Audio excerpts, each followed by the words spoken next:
title of the second lecture.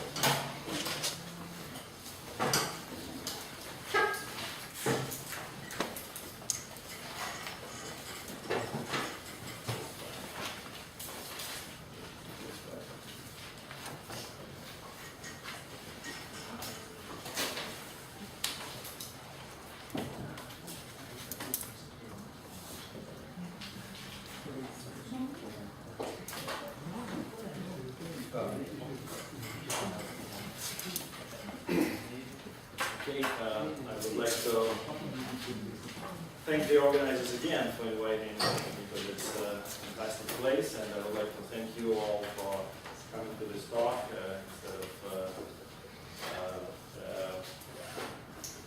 swimming or many other attractions that are available here. So these are the topics that I covered yesterday, and there are a few more topics that I would like to cover today. So first, a quick summary of what we discussed last time. So I was trying to analyze common and contrasting trends between cuprates and cuprates. One obvious difference in the behavior of the spectral wave that we can probe optically. This behavior is dominated by the insulated metal transition and the cuprate.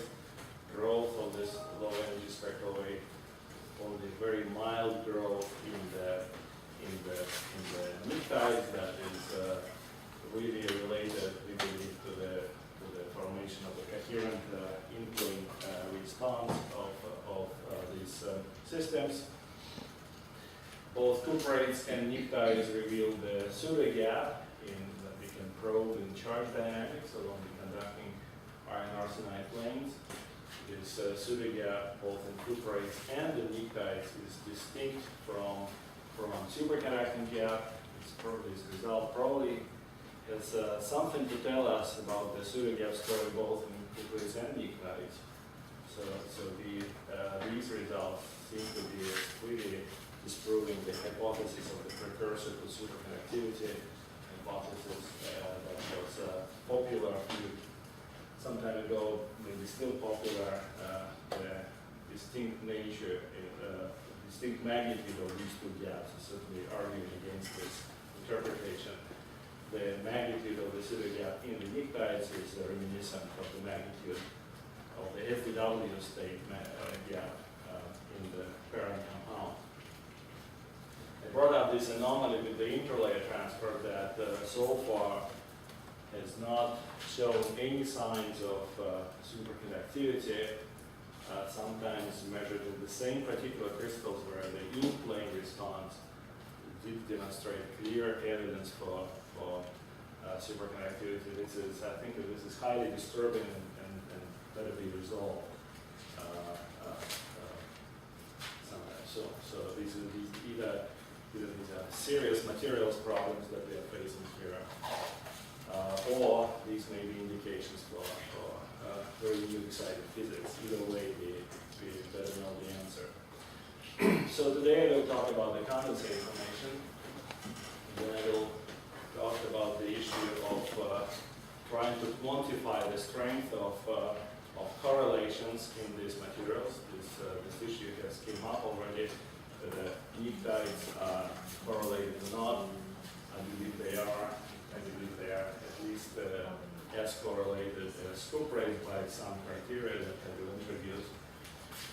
If time permits, I will talk a little bit about the pairing glue, and in the end I will summarize, based on all these and other observations, common factors that may be favoring high DC superconductivity in both families of exotic superconductors.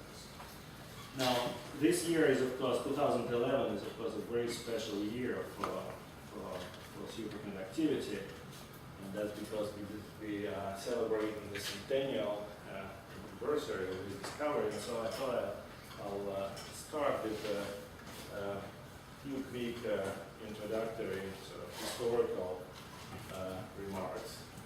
So 1911 was exactly 100 years ago, and during this first 50, 60 years, TC of superconductors was slowly climbing up.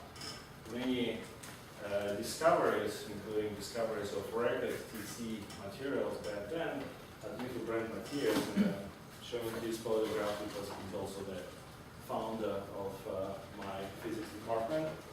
If you Google his name, you'll find out that he has discovered 1,000 new superconductors.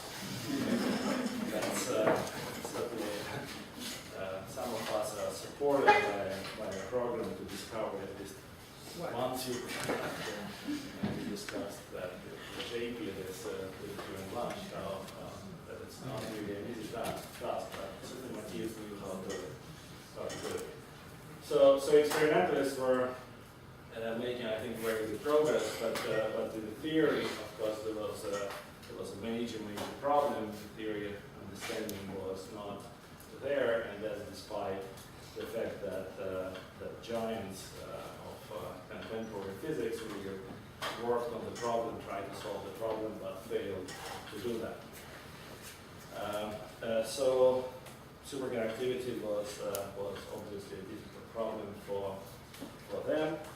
As we know, the solution was proposed by BCS, and those of us who work on high DC problem today sometimes feel frustrated that the understanding of new exotic superconductors is not that easy to obtain. And I think we should know and we should remember that we are not the only ones frustrated. Our giant predecessors were equally frustrated back then when they couldn't come up with a sensible description. So in October '07, there was a celebration of 50th anniversary of BCS, and I had the privilege of talking about infrared work there, but I enjoyed even more hearing Schrieffer and Cooper and many other participants, active participants of early work on how this all has happened and what was really the status of the field back then. Couldn't resist taking snapshots. So this is an opening slide of Schrieffer's talk, and he started by saying that back in '56, when he became involved with this, superconductivity was regarded by everyone as insolvable problem. So greatest problem of the 20th century. He's chosen yellow pen to write his transparency is not easy to see. So he told us that he wasn't sure he will ever get a job, how he will ever get a thesis out of this. And Cooper, who talked after him, he was a postdoc with Bardeen, wasn't sure that he will get a job. Bardeen, on the other hand, was a lot more confident when direct participants of these events. And in November '56, he left a brief handwritten note addressed to his younger colleagues before taking a boat to Europe to collect his first Nobel Prize. And in this note he said, "Give it another month or a month and a half. Wait till I get back and keep working. Maybe something will happen." And we know that something has happened, and the rest, of course, is history. So, can I make a comment? Yes. I think you should mention the fact that it was Schrieffer, the graduate student, who made the discovery during that month. So it should be inspirational to all the graduate students in the room. Absolutely, and he received the Nobel Prize. Right. It wasn't really bypassed by his advisors. More senior colleagues. So that worked out. I think it's just very well for him. Just saying it's good for your advisor to be aware.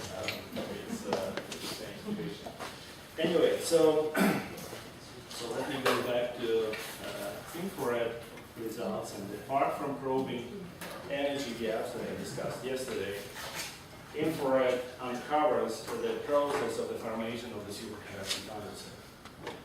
And I will try to illustrate this with this cartoon.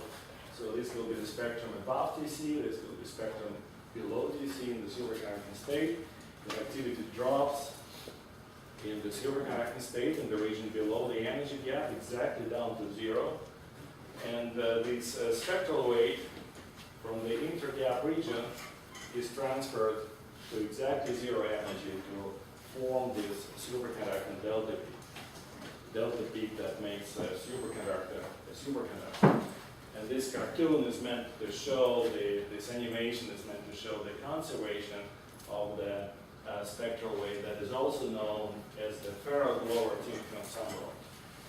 So on the right-hand side in this sumworld, you have a difference between the two conductivities in the normal and superconducting state. On the left-hand side, you have the area under your delta peak in the conductivity. We don't need to take this sumworld for granted, and that's because the left-hand side can be independently determined from an optical experiment, can be independently determined from analyzing the imaginary part of the conductivity. And the two agree very nicely one with each other. Now the story of the cuprates is actually a little bit more interesting. And in the end of the previous century, I guess, I found that in many cuprates, the spectral wave coming to delta peak from the intergap region is too small to account for the entire delta peak. And some of this wave had to come from high energies. This cartoon actually is taken from the paper by George Bloomberg and Miles Klein accompanying our article.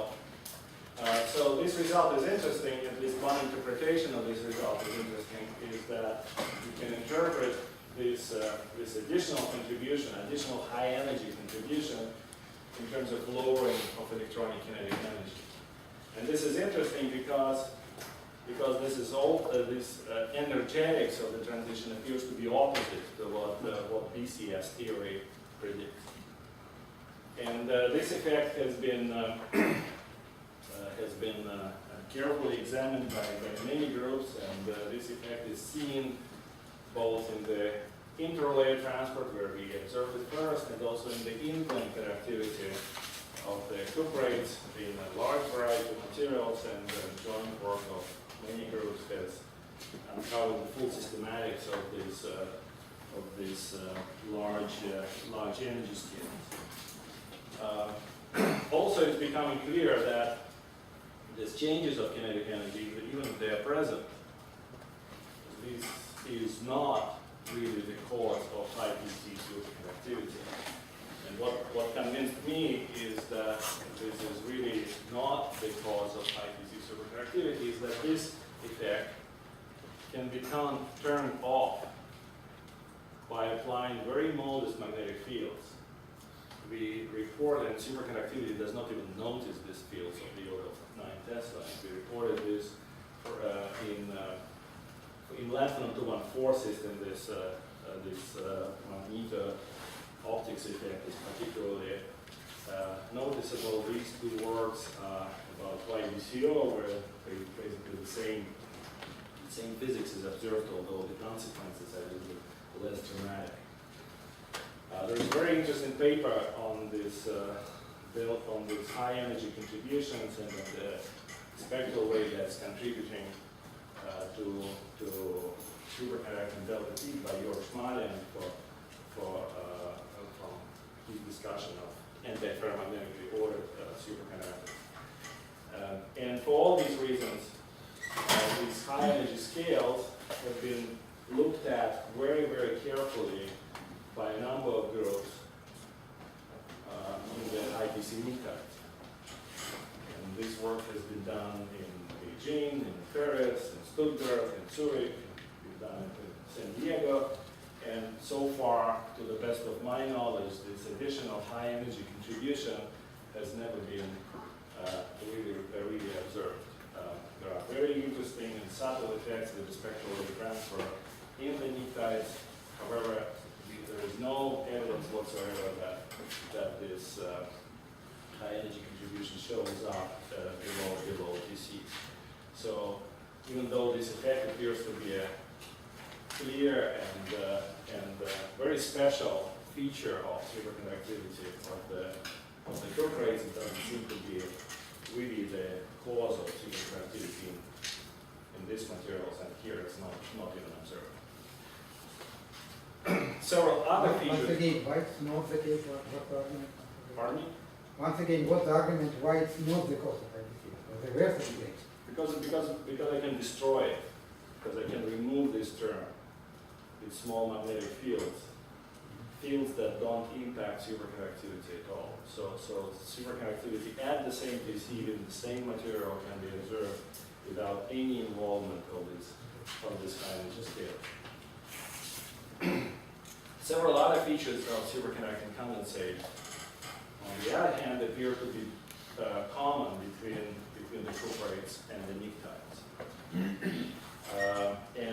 These common characteristics can be perhaps best understood or best presented with the help of the so-called Ohm's law. And what this Ohm's law is telling you is that this superfluid density, the area under superconducting delta peak, scales with the product of the DC conductivity times DC. Most of the data points assembled for this plot by Chris Holmes are actually infrared data points, and that's very important because infrared measures simultaneously this value and this value. So all these data points are not just randomly collected from the literature; they are screened for the same particular sample. And this Holmes law follows for I think all pnictides and iron chalcogenides that have been measured so far. I have only 2 data points, but the more recent work has added more of the pnictide data points to this plot. It is available. So it's important to realize that this kind of scaling of the superfluid density with the DC conductivity is only possible if you have substantial dissipation in your superconductor above TC. And I would like to illustrate this again with the help of this cartoon. Remember, the superfluid density is just this area on the delta peak that we can probe with, say, measuring part of the conductivity. And I can determine this area, and I can determine this emission spectral way that it's approximately this area simply by taking a product of the DC value and the energy gap. With some approximation that gives me, with some accuracy, it gives me a reasonable estimate of the strength of the delta peak. And if DC and the delta scale with each other, you immediately obtain this the Ohm's law. So now, of course, for this to happen, the normal state conductivity has to be very broad. And that's an important point because this scattering rate, the width of this conductivity, either in cuprates or in pnictides, does not have anything to do with disorder. Both classes of materials, at least some materials of both pnictides and cuprates families can be made rather clean. And we know that from quantum oscillations experiments. So this spread, this width of the normal state conductivity probably has something to do with strong interactions in these systems. And that ultimately leads to the Ohm's law that I have just discussed. Can I ask about that? Yes. I'm a little puzzled because every time I've looked at resistivity data on the pnictides, maybe Florence wants to comment, I came to the conclusion that the impurity terms, the disorder terms, are about the same order maybe as in the optimally doped cases as the inelastic pieces at TC. So I would have said they were quite different from the cuprates in that sense. Maybe that's older data. I don't know. Has anyone else done that exercise? Just from resistivity? To repeat your... If I try to extract a 1 over tau inelastic from the temperature variation of the resistivity and a 1 over tau constant from disorder, from the same resistivity curve in the nictides, I seem to get numbers which are of the same order, I would have said, as opposed to the cuprates, where the inelastic rate is much larger. Well, the cobalt-doped materials are more disordered. Phosphorus-doped materials are significantly less disordered. And certainly they can be clean enough to show any quantum oscillations behavior. So that's the fact that the resistivity is high doesn't necessarily imply that it's that this high resistivity is solely from disorder. It can be from other processes that give you strong enhanced 1 over tau, and that's what we also seen in optical experiments in this frequency-dependent scattering rate that I showed. This construction with rectangle which you have shown, it should work more or less if the TC is about the same. But what if it changes very strongly, because it may vary very strongly from weak coupling to strong coupling to delta over TC? Yeah, it's a log-log law, so it doesn't really... Factor of 2 not important. Yeah? It's a great clause in this. Factor of 2 is not important. Okay, good. Okay, so now I would like to discuss this issue of correlations in the cuprates and the nictides. And different people have very different things in mind when the term correlations is used. I don't think the community came up with a universally accepted definition of what is a correlated material and which one is not. But I think one central idea is an interplay between itineracy of electrons and localizing trends that can root in electron-electron repulsion in many systems that can lead to the conduction band and yield the insulated state, as it is the case in the non-insulator. And arguably, these two extreme situations are well understood, or at least somewhat understood. But what is happening between these two extremes, in this intermediate territory, is a very interesting area, sometimes referred to as correlated metal theory. And I think it's very, it may be instructive to discuss what is going on here in this intermediate regime as well as in the extreme regime, with the help of the plot where we can plot the ratio of experimental kinetic energy to the kinetic energy extracted from band structure calculations, from LDA analysis, for example. So in ordinary metals, this experimental kinetic energy can be just determined from the integral of the Drude contribution to the conductivity, and these we get from the band structure. And what this choice of axis really tells us is I think, quite helpful. First of all, these two kinetic energies, in the case of conventional metals, agree very nicely one with each other. So this choice of the axis will give us 1, or we expect to get 1 for simple metals. On the opposite extreme are Mott insulators, and here the band structure predicts finite kinetic energy experiments number 0. So this is the ultimate regime of strong correlations. And what I was very certainly happy with is that all this information is, about strength of correlations is indeed encoded in optical experiments. Many theorists thought about these ideas, and especially the ideas by Andy Midas were very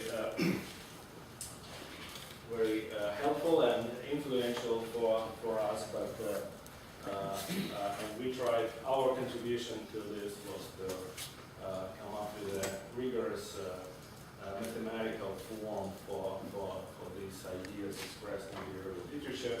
From this plot, you see that the strength of correlations can be defined by this ratio of band theory by Doodle. So this is this diagram is from our first paper on this topic. So there's a whole bunch of materials here that we, some of which we investigated in our group, and we collected literature data for others. So on the right-hand side, there are data points for simple metals like copper or silver, and you see that even the experimental kinetic energy appears to be very nicely in agreement with what band structure predicts. On the opposite extreme are, of course, these mod insulators, and many of these data points in between these two extreme regimes are data for doped mod insulators. So the kinetic energy in these doped mod insulators is finite, but it never is really reaching the value that is expected by band structure. So by this criterion, some of these data points are, for example, for the underdoped and optimally doped cuprates, by this criterion, these materials are strongly correlated, of course, and so are the meat types. In our first paper, we had only 2 data points. Right now, we have actually we have 5 or 6 data points from our group. There are other groups have repeated this analysis and have arrived to this conclusion, the same conclusions. And as you can see, materials belonging both to 1-2 family and this LaFepo system of the nuclides. In all of these systems, we find that the experimental kinetic energy significantly renormalized the expectations of the band structure. By this criteria, these materials are as strongly correlated as cuprates are.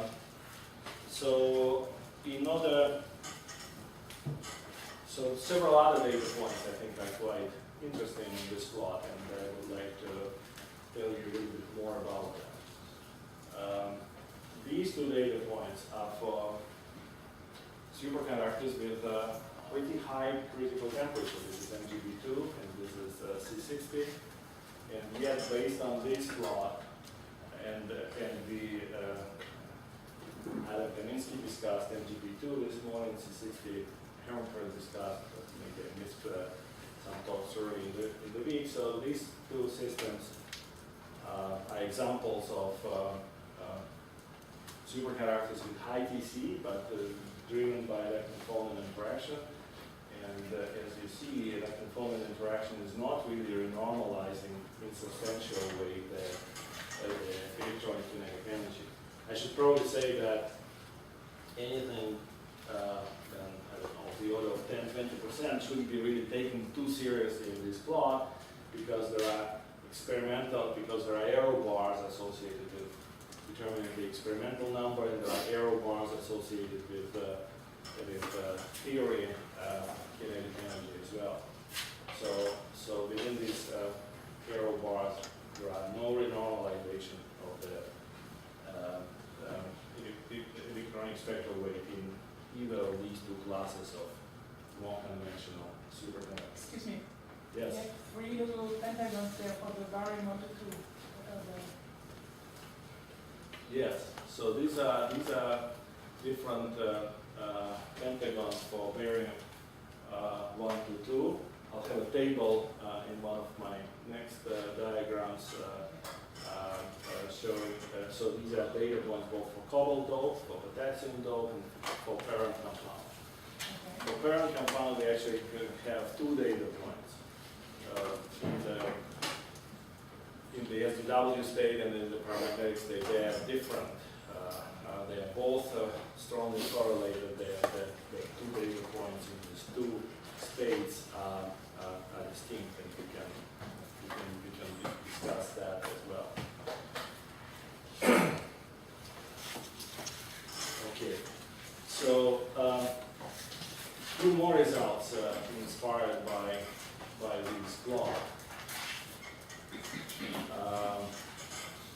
it appears that all exotic superconductors, at least all that we are aware of, reveal this suppression of the electronic kinetic energy.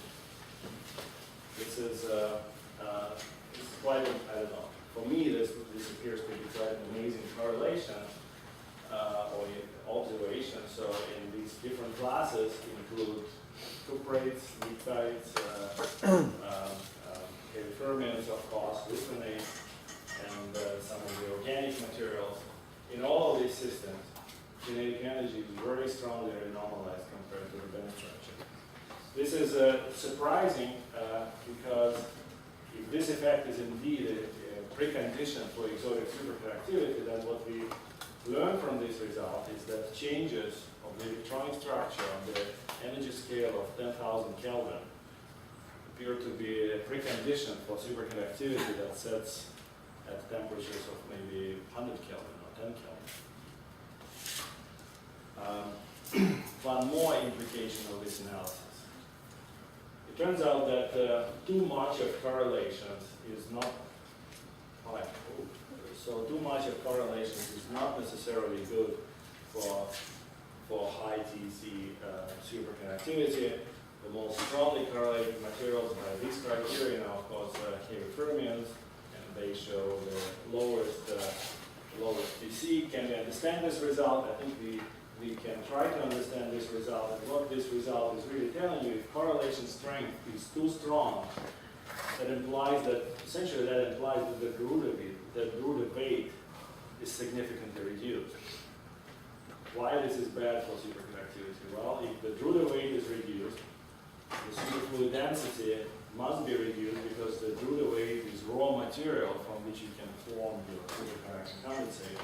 And if the superfluid density is reduced, then superconductivity becomes susceptible to destruction by all sorts of fluctuations, and that's bad for TC. Many people believe that's precisely what is going on the underdome side of the phase transition. So one other demonstration of detrimental impact of too much of correlations. Over the last several years, we spent quite a bit of time on looking at vanadium dioxide, correlated oxide. If you look in the metallic state of the system at elevated temperature, it actually has a lot in common with the cuprates. But as you keep on cooling it down, the correlation strength is enhanced, and this material eventually ends up in the territory with more insulators and does not become superconducting. So I would like to say a few words about pairing glue, because this idea is central to the. Maybe I should comment on that, because well, I don't know whether you will be here next week, but the A3C60 that you are claiming being cases which are non-correlated happen to show in the CZO 3C60 a beautiful but insulator transition from a mode state to a superconductivity in 37 cases. And this superconductivity appears at the boundary of the mode transition. So this wouldn't enter in your category. Although I don't know whether there is any. I should have mentioned this result. I'm sorry for not mentioning it. This, I think, is an incredibly interesting material. So features of strong coupling due to phonon are firmly established in these two C60 compounds. And these are the data points for these two C60 compounds. I think a data point for this material would be incredibly interesting to measure. It's very difficult because you need pressure. Yes, one has to do this experiment under pressure, which is not an easy task. So that's so even in the C60 family there might be open issues. So in this remaining minutes, I would like to briefly tell you about the pairing glue and what optics has to tell one about the pairing glue. The idea here is quite simple, and the idea is that the fingerprints of spectral function responsible for pairing in these materials is also in a superconductor, also shows up in electronic properties. For example, in infrared data that were used to extract this spectral function alpha squared f omega from infrared absorption measurements and very fine features of this spectral function appear to agree with the neutron data for the phonon density of state. This is a beautiful manifestation of the phonon pairing in lead. This inversion analysis and allowing one to obtain this spectral function from electronic properties was first pioneered by Rowe, Anderson, and Thomas, again for lead, and they see this very big but noticeable features that can be attributed to the same process of directional scuttling for phonons and lead. This also has been seen in photo emission recently. Photo emission for a conventional superconductor is quite a challenging experiment that has been done.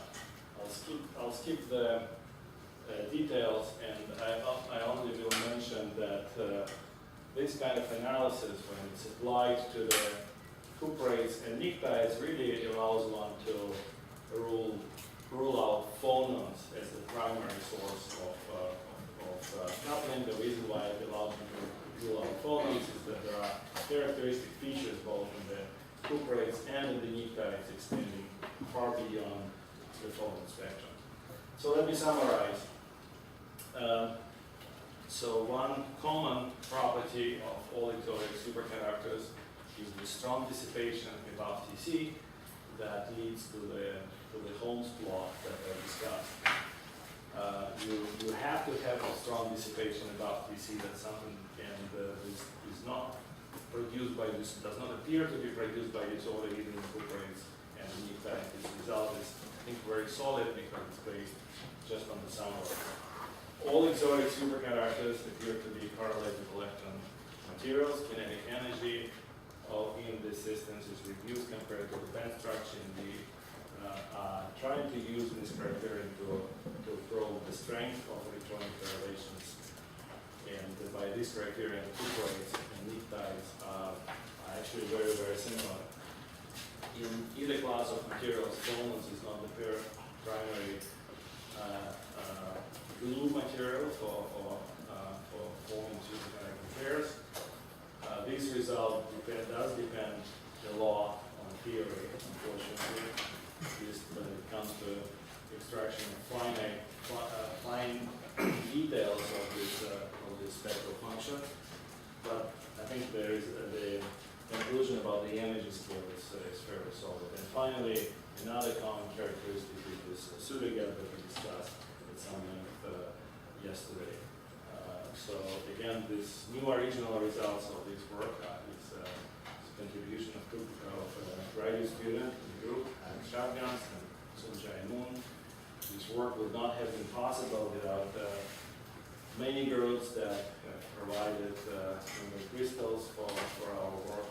In Chanda, for example, Iowa collaborators, Osman Kozarov, Paul Canfield, Professor Matsuda from Kyoto, theory friends, Andy Chubutov, and Jules Carbois, and many others.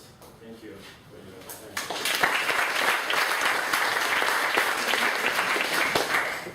Okay. We can ask a few questions because time runs. Any questions?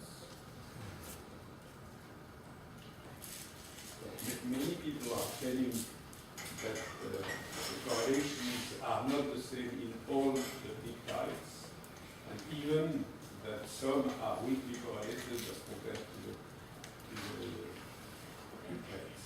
How is it that this way of quantifying the correlation seems to be not so good? I mean, in some sense, we have weak magnetism, except maybe in the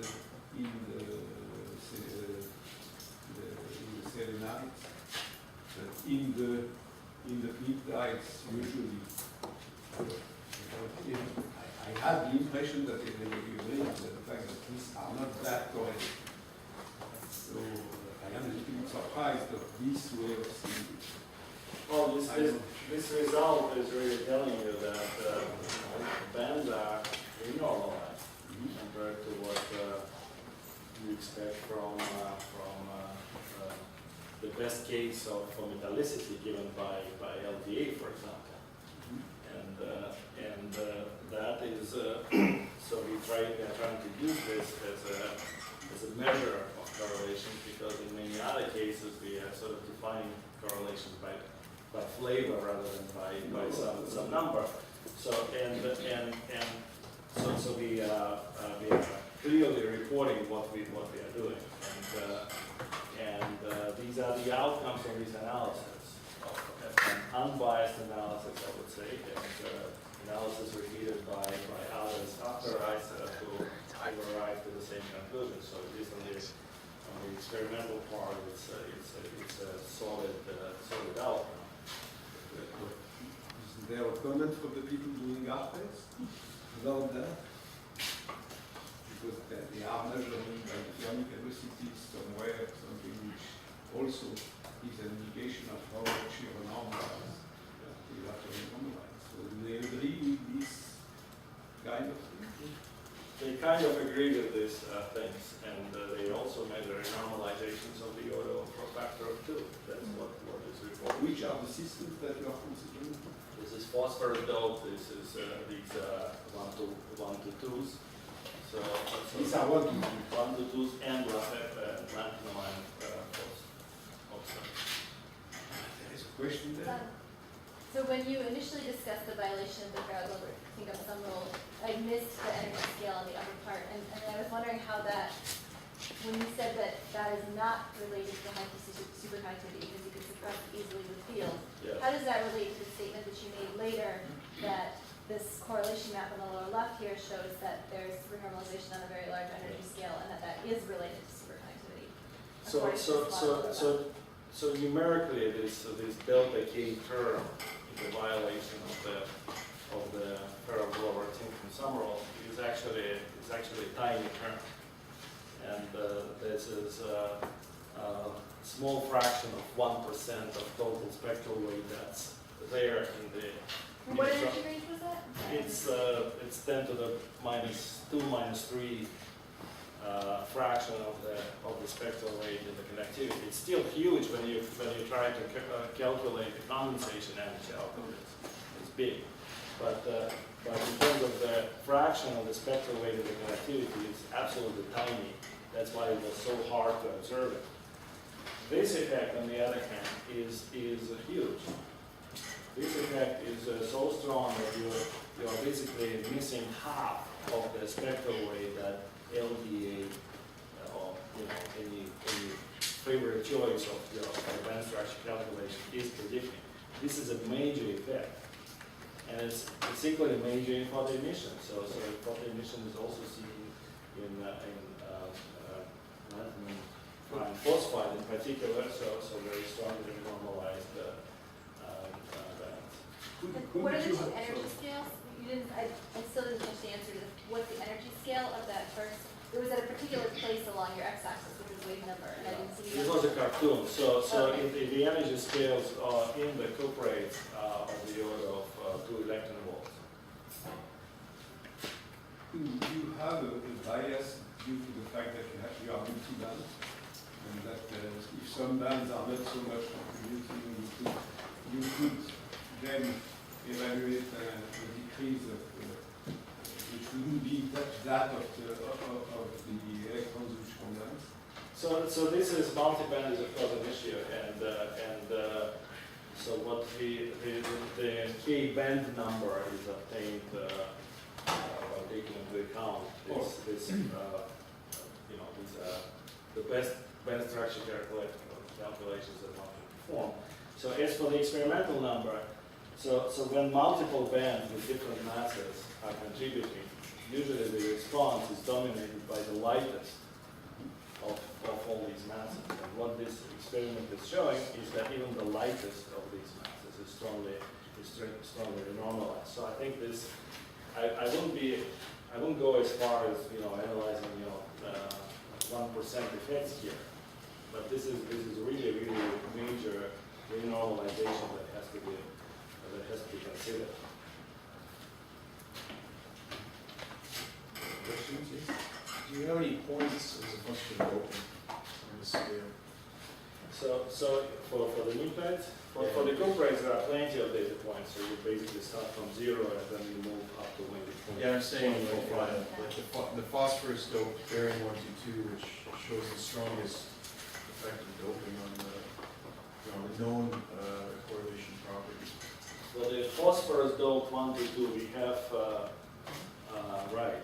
For the phosphorus dope 1 to 2, we have we have some experimental data points. We don't have this knowledge. Yeah. Yes? Question there? You showed always definition of correlation strength by looking at the renormalization near the Fermi level. Right? Can you hear me? I can barely hear you. Could you please repeat your? So you define correlation strength by looking at the renormalization near the Fermi levels. Yes. And there are systems where itinerant electrons are close to the Fermi level, but localized electrons might be at the higher energy.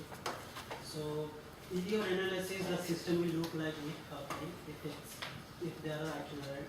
But so my question is, don't you think spectral transfer as a function of energy is a better way to define correlation strength?